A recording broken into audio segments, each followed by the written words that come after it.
By the way, first of all, I just want to say thank you for reaching out to me. I, read your illustrious bio of people you've talked to, and I feel so humbled to be in that company. So, very cool. Well, I'm very, very honored to be joined by you. And I want to introduce you to the listeners out there. On this episode, we're joined by a woman who believes life is a song worth singing. Benita Hill is a singer-songwriter, also a recording artist, a very diverse artist. In addition to collaborating with jazz musicians like Kirk, Whalum, and Isaac Hayes, she's written songs recorded by people like Gayle and Garth Brooks. The music of Benita Hill has been heard on radio, television, and on the stage. Thanks for being with us. Well, it's great to be with you, Paul. Thank you. So your music love has been lifelong. Oh, yes, most definitely. Yeah, I grew up around music. My mom was a singer. She was a big band singer in the late 40s and 50s. She sang in Chicago and sang with big bands, mainly Latin big bands, but kind of just doing the big band standards. And she worked at a club there called the Chez Paris, which was kind of like the big spotlight club of the 40s and 50s in Chicago at that time. So, yeah, I grew up around music, listening to all kinds of music, really, through my mom's influence, not only jazz and big band and all the great singers that she liked, like Ella and Sarah Vaughan, also Patti Page, later on Patsy Cline, who I also love. So I was influenced by a lot of different singers and a lot of different kinds of music. And your mother was named Aida? Her given name was Aida, but she also went by the stage name during that time of Carmen Rebel. Uh-huh. So she had an agent or a manager, I think, that wanted to, since she was doing the Latin big band thing, and I guess he wanted to give her a more exotic name. People did that in those days, I think. They changed their names to give it a, kind of an exotic zing or something. And so what was if you could say, the artists or the bands that most resonated with you?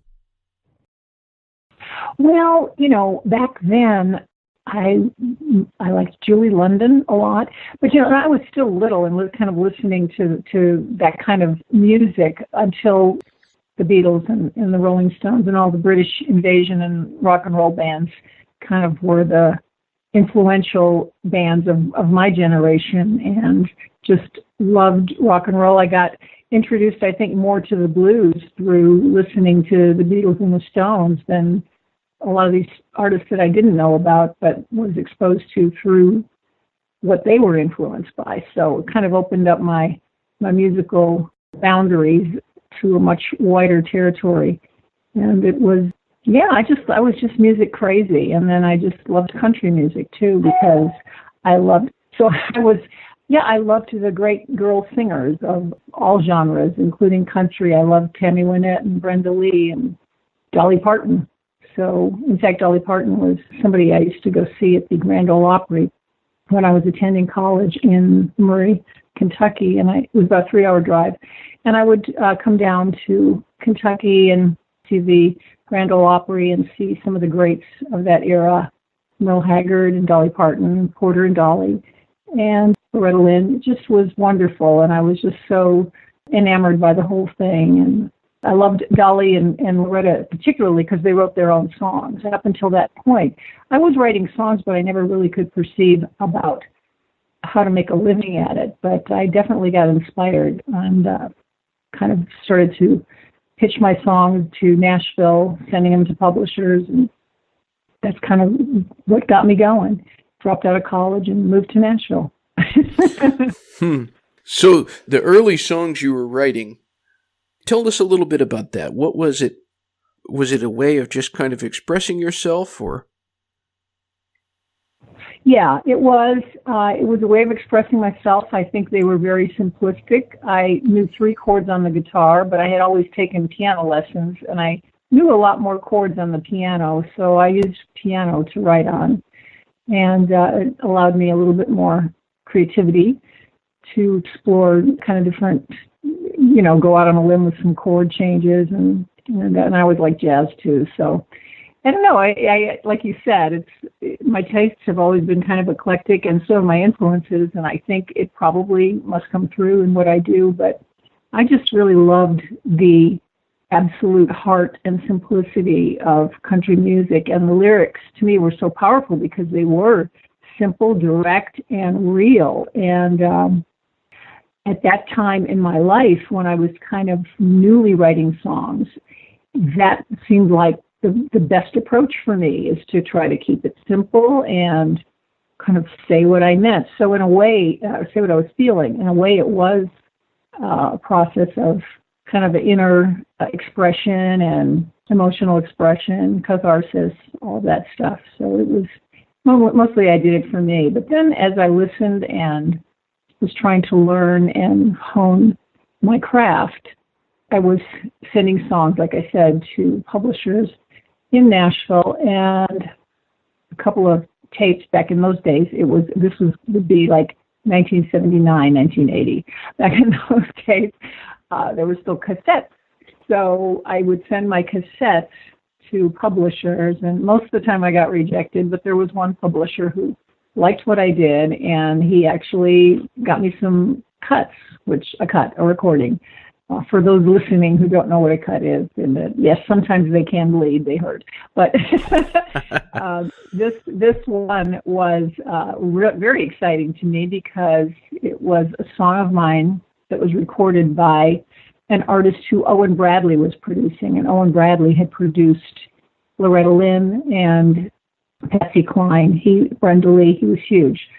So the fact that this producer had chosen one of my songs to record on the new artist he was working with, that was kind of the deciding factor for me to drop out of college and move to Nashville. So I did. And of course, when I got to Nashville, I was rudely awakened and quickly awakened to the fact that just because a song gets recorded by an artist, no matter, even on a major label like RCA, which at the time that was the label that he was producing for, doesn't mean it's going to become a record, which it didn't, and it sat on a shelf and it never really saw the light of day. So, but I was in Nashville and I thought, well, I'm here. I'm going to just keep doing what I do.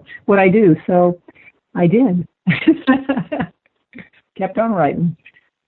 Still doing it. Yeah. What was the name of the artist who cut the first song of yours? Her name was Anita Ball. Kind of similar, kind of ironic. Anita, I'm Benita, but her name was Anita Ball, and the song was called Time Like a River. And and Owen Bradley produced it, and on RCA Records. But like I said, it never saw the light of day. Did you ever get a chance to hear it? I think I did. I think my publisher played it for me. Seems like I don't have a copy of it, but I think I did hear it at that time, and of course was very excited and very hopeful that it was going to come out and be released as a single. So when you made this move to Music City, when you went to Nashville, were you going there confidently? Oh, no. I was afraid, and I had an early marriage at the time, and I was... my then husband didn't want to move. He did move with me, but he was kind of ready to, he was also in the music business, but he was older than me, and he was kind of disenchanted with it, and I was newly excited and wanting to kind of, begin my career, where he was sort of wanting to phase out and maybe be a gentleman farmer or something, and not think so much about all the hassles of the music business. So, But he did move down with me, and as my career was sort of, I wouldn't say it was really taking off at the time, but I was given a lot of opportunities to co-write with established writers and pitch songs to artists through my publisher. So I was very excited and very passionate about the whole process and moving forward in my career and in my work. So we drifted apart, and he moved back, and to Kentucky, and I stayed here and kept on writing. Yeah. What about the first song of an artist, or that an artist recorded of yours that was released? That would have been in the mid 80s. So listen up, kids, aspiring songwriters. So I was here about, I would say, at least 6 or 7 years before I got a major cut. And this was by a gal named Robin Lee.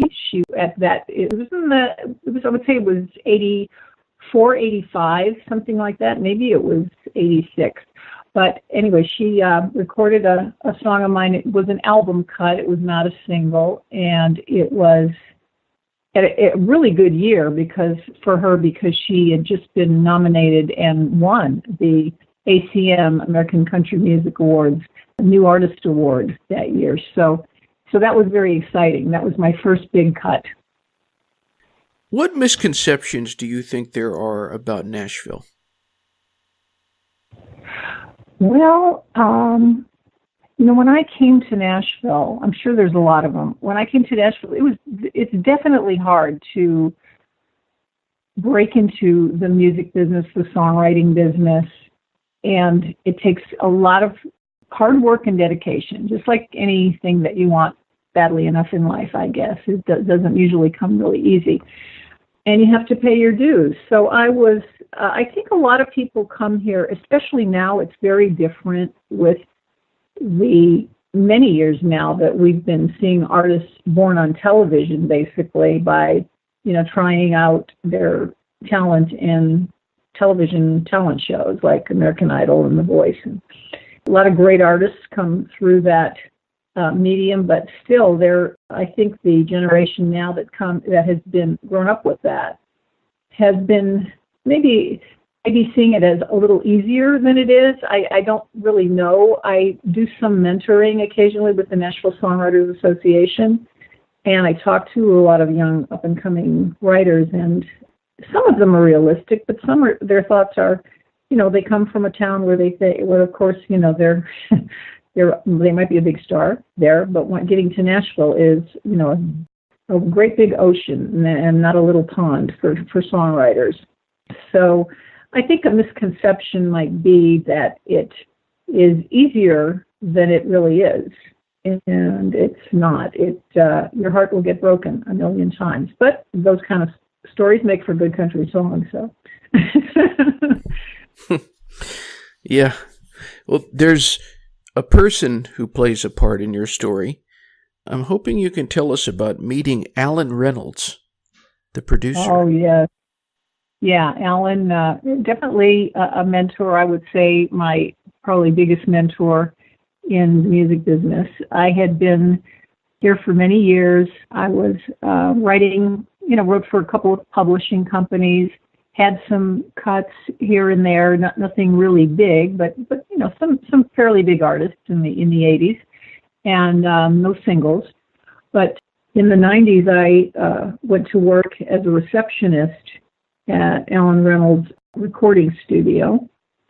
I had just lost a publishing deal, that I was pretty disappointed about that because I was just turned 40, and I was at the age where, oh gosh, what am I going to do now? I'm 40. Now I look back, I think, 40, I was really young. But I was looking back I was thinking, I feel like my career is washed up, and now I don't have a publishing deal anymore. And getting a job working as a receptionist for Alan was probably the most fortunate thing that ever happened to me, because I had pitched him in my years before living in Nashville and songwriting and pitching. I had pitched him songs that he really liked. He was very supportive and always had an open door to listen. He's kind of like that with songwriters. He's retired now, of course, but he wouldn't turn anyone away. He was very, very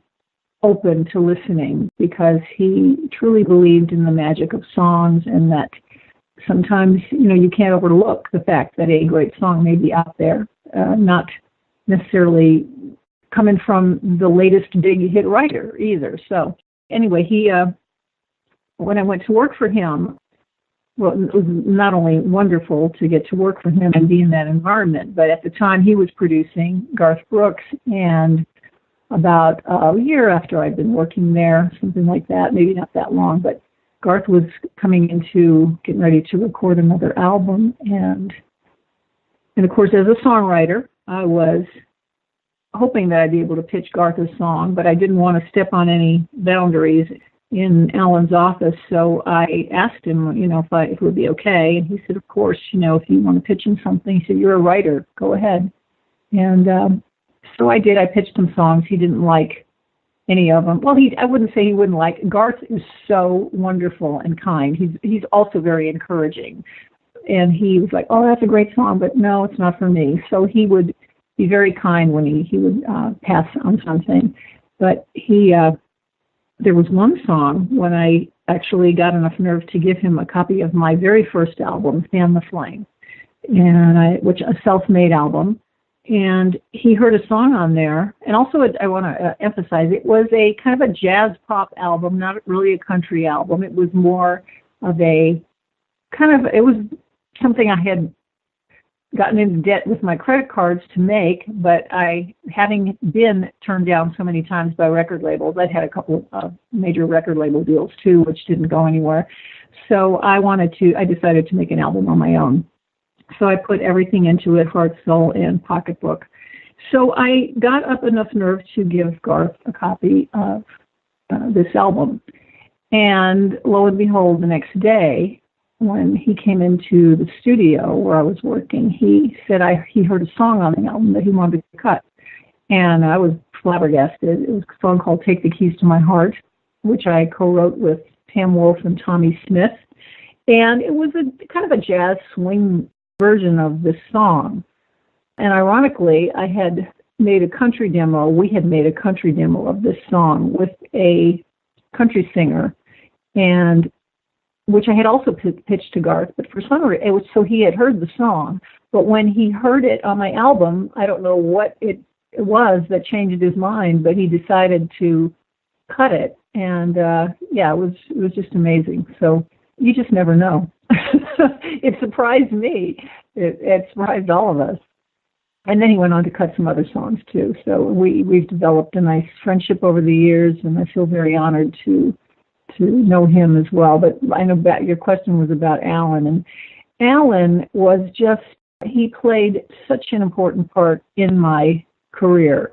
For example, when I wrote Two Piña Coladas with Sean Camp and Sandy Mason, Garth had cut a lot of songs for his seventh album. That was the album that it appeared on, which a lot of artists do. They overcut. They record a lot of songs, and then they'll choose which ones they're going to include on the record.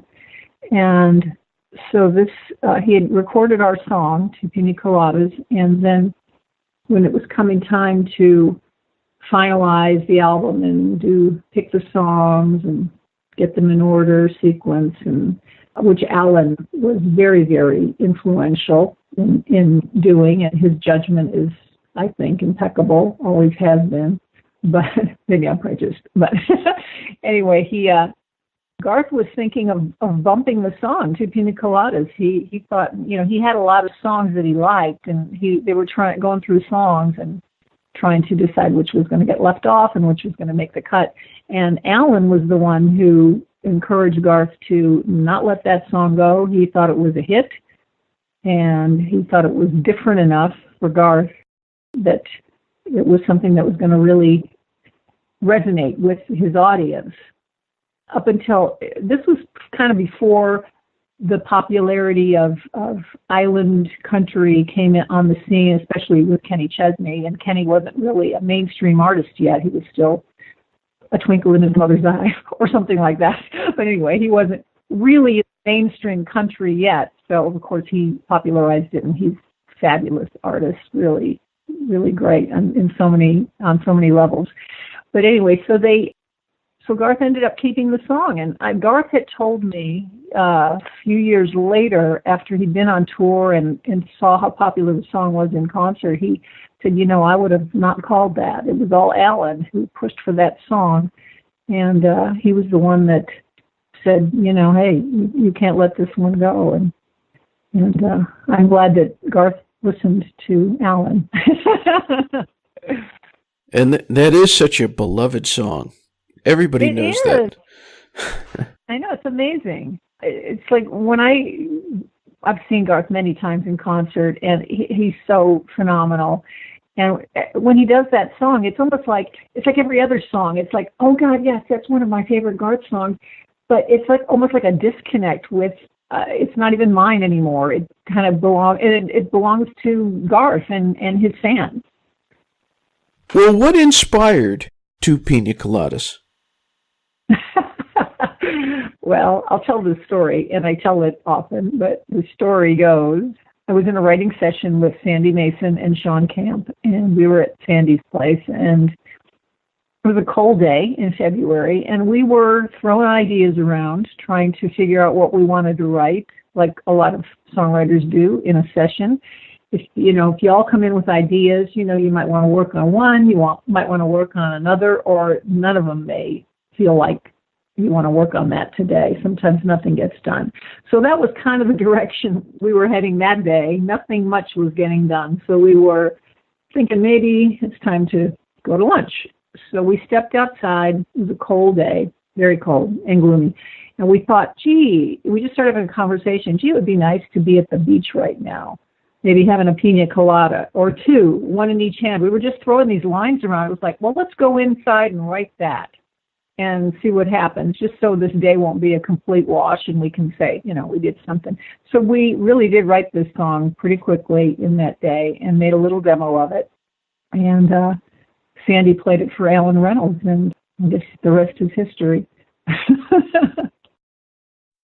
And the other song that Garth recorded, I'm hoping you can tell us a little bit about the inspiration of Take the Keys to My Heart. Yeah. Well, that was a song. I told you I wrote that with Pam Wolf and Tommy Smith. And that was an idea that I think Pam had the title, and we all loved the title. So we got together and wrote the song, and everybody loved it. We had pitched that song to so many people. It was on hold with Brooks and Dunn for a while. It was on hold by Lori Morgan for a short while, her label. And so we always felt that song was just going to be something special. And then back to Alan Reynolds again. I had played it for Alan in one of my pitch sessions, and Alan thought he was working with, I think the artists he was working with at the time were Emmylou Harris and Kathy Mattea. He said, well, I think, I want to play it for them. And I was like very excited that he did play it for them, but they didn't hear it for them, so they passed. But Alan that was one of the songs he kept in his drawer, as he used to say. I'll keep that one in the drawer, of songs that he really likes, that he hopes will, at the right time, he'll find, and the right artist, he'll find the opportunity to play that song again.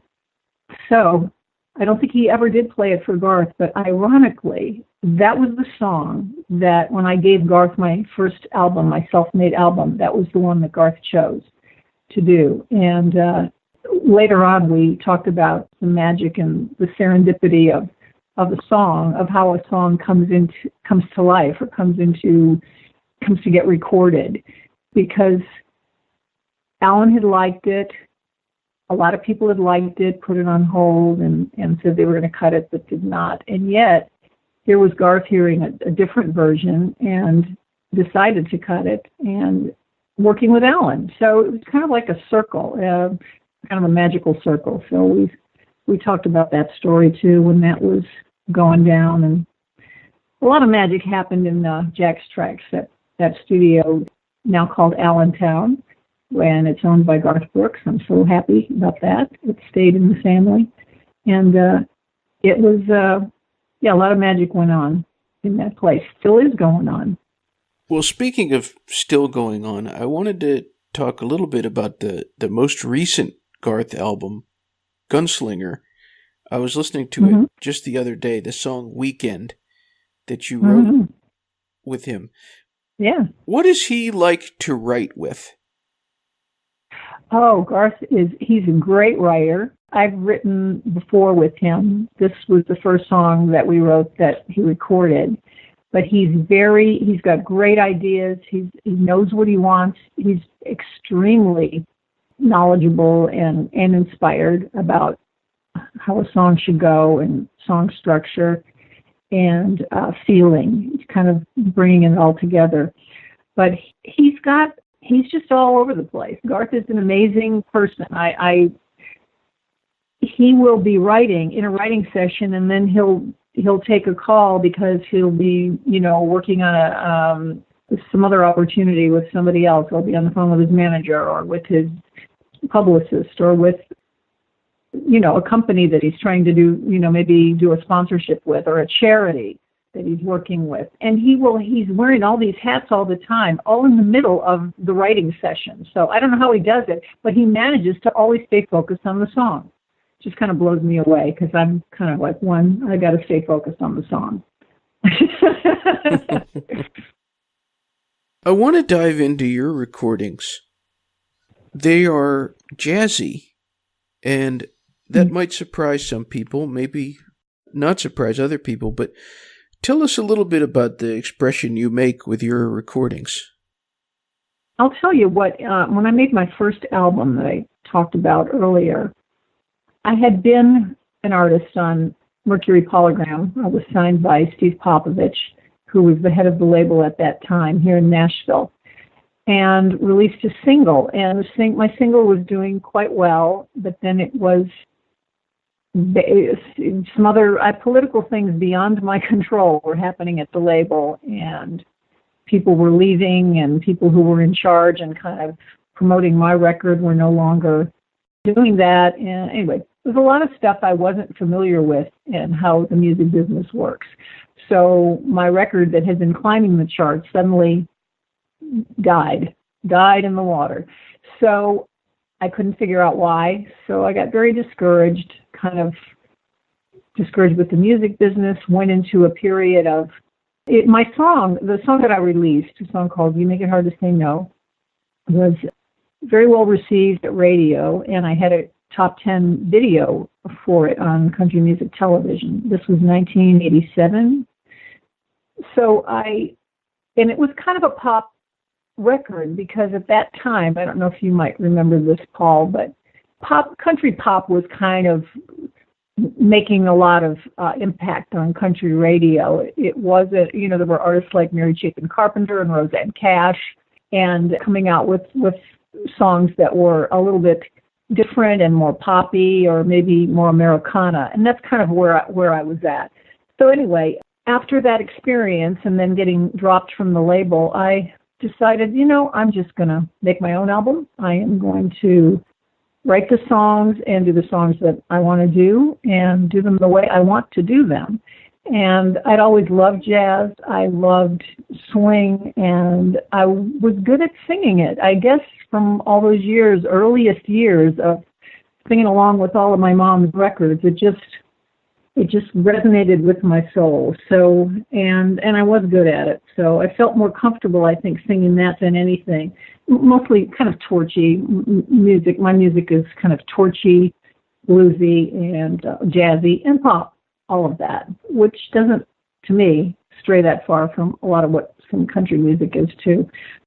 That was my first recording, and it was kind of born out of frustration or just basically if I'm not accepted, because I felt like I was doing all the right things, I had the record deal and I was, working the radio stations and my record was getting great reviews and airplay and all of that. I thought, well, I've done all I can, and I just, circumstances beyond my control stopped it from happening. And so I'm just going to keep doing what I do, but I'm going to do it on my own terms. And so I did, and I made this album, and like I said, ironically, a year later after I made the album and gave a copy of it to, it might have been a year and a half, gave it to Garth, one of the songs, he recorded one of the songs. So I definitely made back my investment, which was a good thing.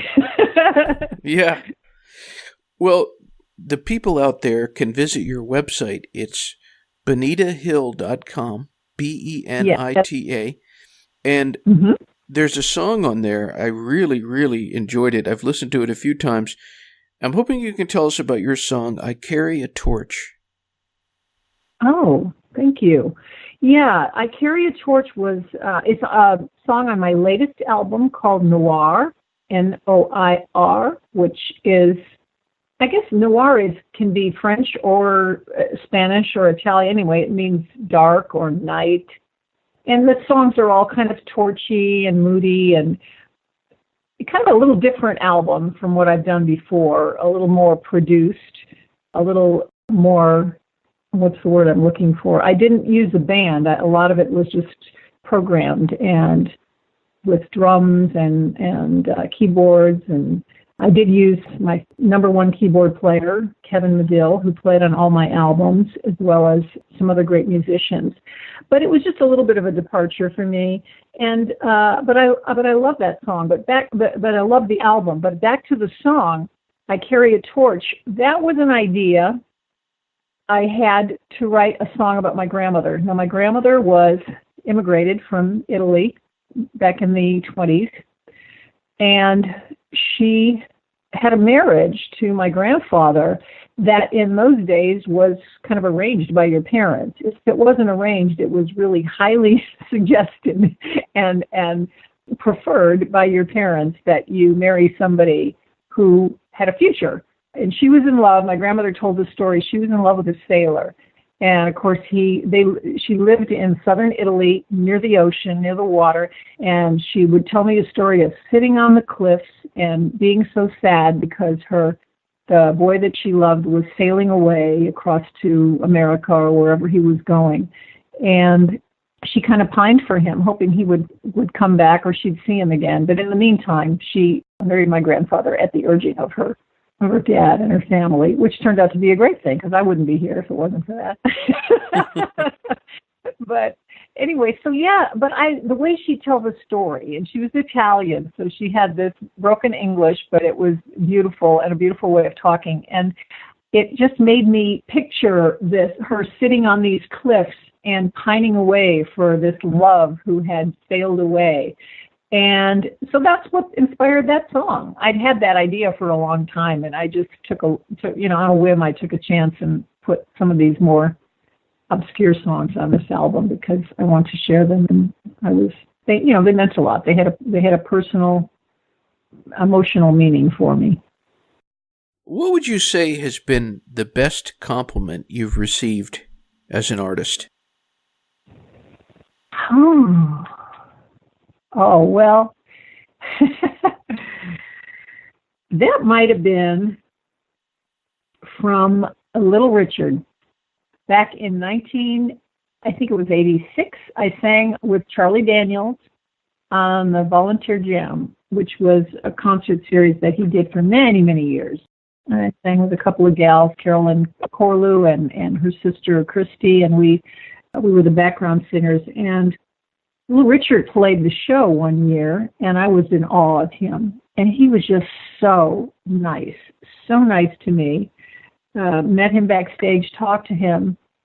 He had just released a book, kind of an autobiographical book, which I have here, and I brought it because I wanted him to sign me a copy, which he did, and he wrote something beautiful in it. So anyway, he said after singing, we sang together with Little Richard, I've got that joy, joy, joy, joy down in my soul.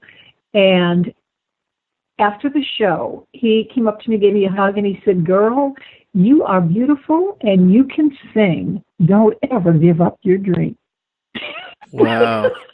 I thought just that affirmation from him, it was like, don't ever give up your dream. Because, you get tempted in the music business many times to give up you want to give up. Part of you does and part of you doesn't because you just love it and it's just a passion.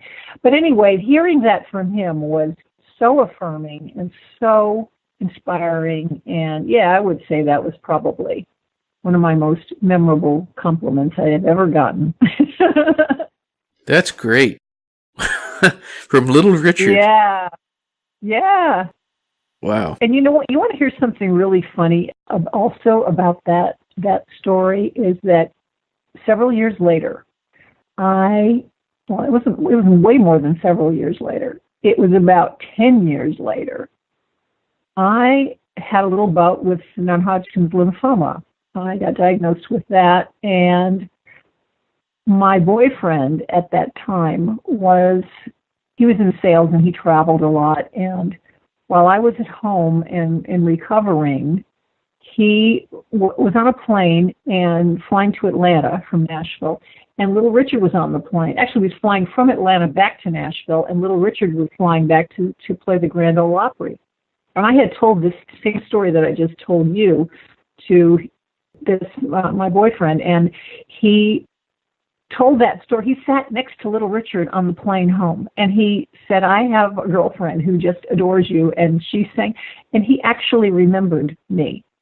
And he wrote me a card, and my boyfriend told him again, to Little Richard, he said, she talks about that story and working with you, and that was the highlight of her career, and she's got cancer, and she's at home struggling, and he took a card and wrote down that I am thinking about you, I am praying for you, and I love you. Love, Little Richard. Oh, my gosh. And so, again, he blessed me. It's just amazing. I know. I'm so glad. Thank you so much. I'm so glad I got to tell that story again, because it's magic. Life comes about in miraculous ways, and I think music is a thread that kind of weaves that type of a connection where otherwise there might not have been one, you know? Absolutely. Well, when you were going through something like that, something that's just so, you're going through cancer. Yeah.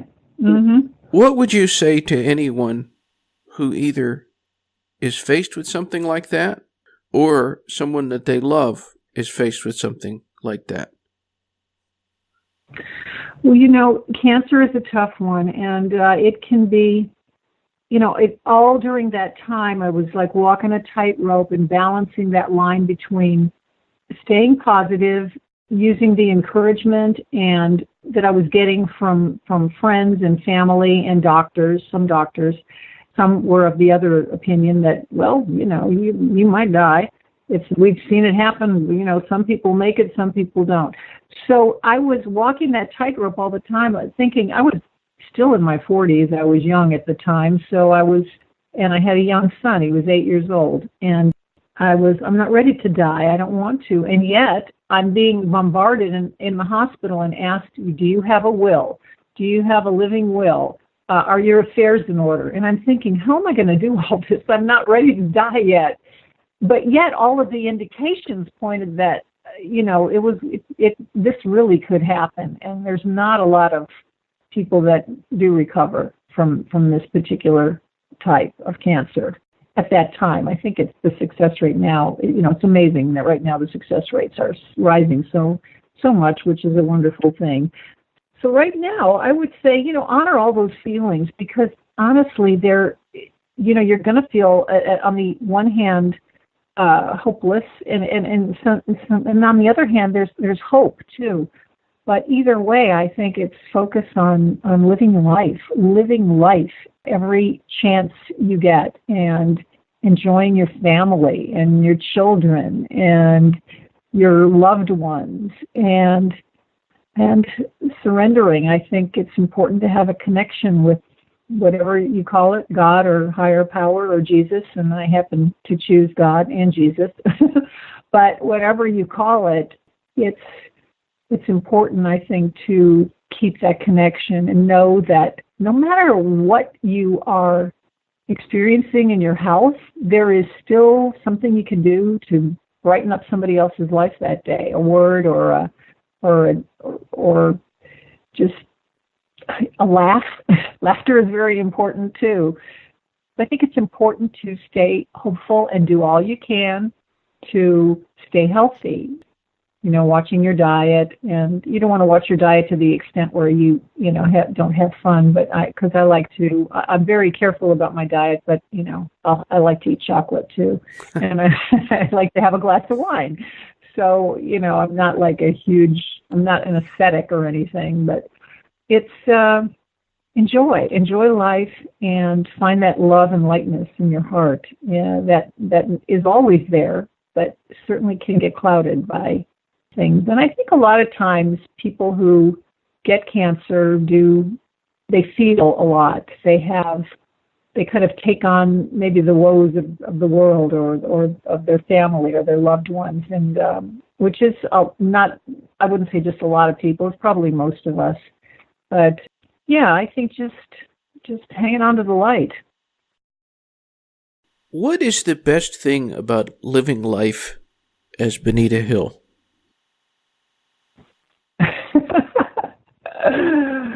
Oh, well, one great thing is, like, I can get up in the morning and have my tea, and I don't have to put on makeup or get out of my pajamas, and I can just sit down and play the piano and do whatever I want. So that's pretty nice. That is nice. Yeah, it's a luxury. It's one I didn't think I'd ever have, but, I do have it now, and it's lovely. It's wonderful. And I'm grateful to God for that gift. You were just mentioning chocolate and wine, and two of my favorite things. Yeah, I guess gifts. But I wanted to know, what is your all-time favorite meal? If you could just have anything. Yeah. If I could have anything, oh gosh.